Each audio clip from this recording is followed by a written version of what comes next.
Hello, it's Michael. Good morning, good afternoon, good evening. I'm visiting the country where I was born a few years ago. Just get out the road, you might see a bit of a view of the vineyards, a bit like Stellenbosch and places like that in South Africa.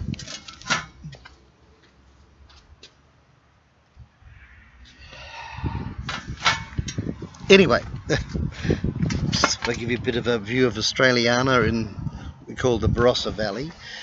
I've been given a book to read by a colleague of mine, not an MBC. This is the book. And it's really pushed me hard to remind myself and perhaps you, my fellow MBCs, of really what our purpose, the challenge that God has given us.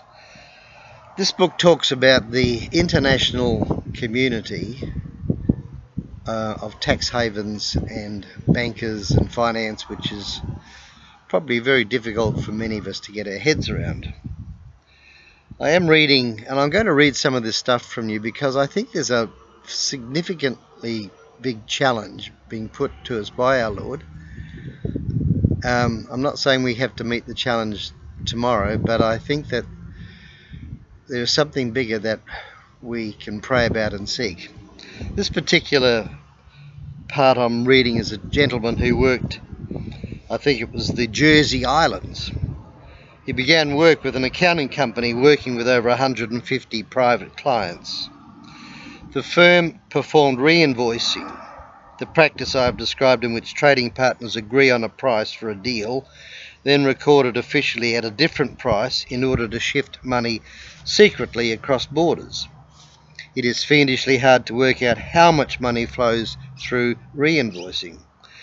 Global Financial Integrity in Washington estimate that about 100 billion is drained from developing countries each year just from this practice.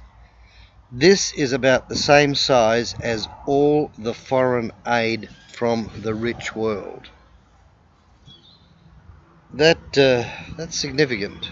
That hit me. Let me tell you about some of the people that are involved in doing this stuff.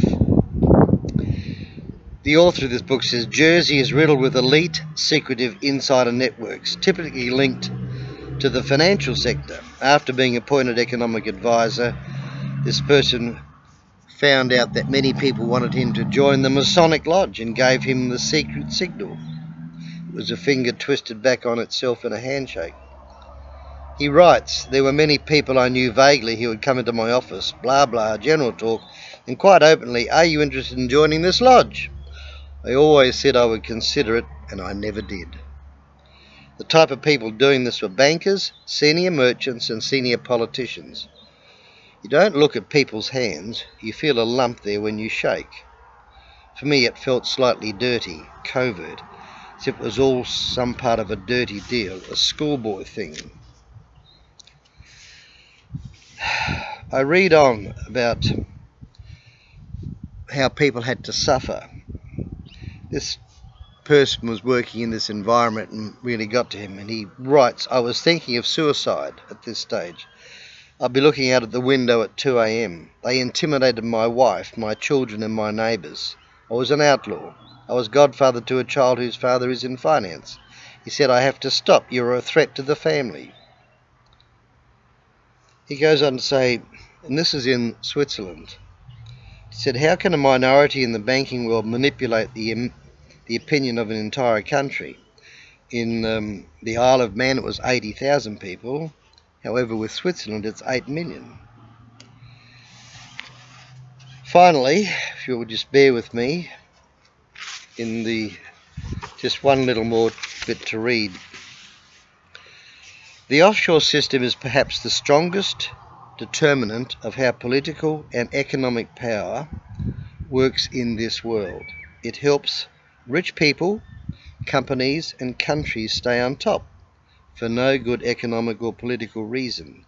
It's the battlefield of the rich versus the poor. You, the individual, versus the corporation.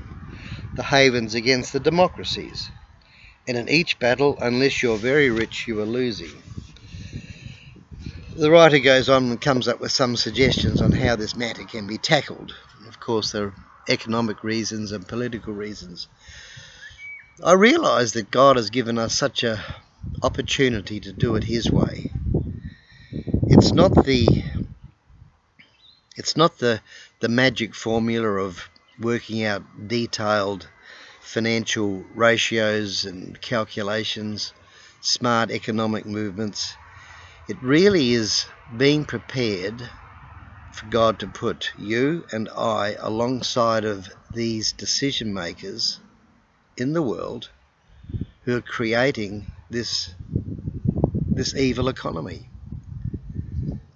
God, if you allow God to put you alongside these people, whether they be politicians, bankers, economists, CEOs,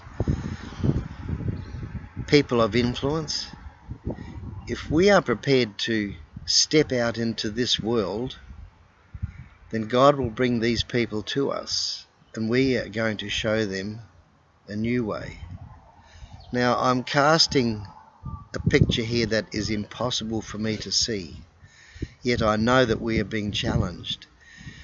We have to think bigger, deeper, much more than just our own small areas that most of us have been working in.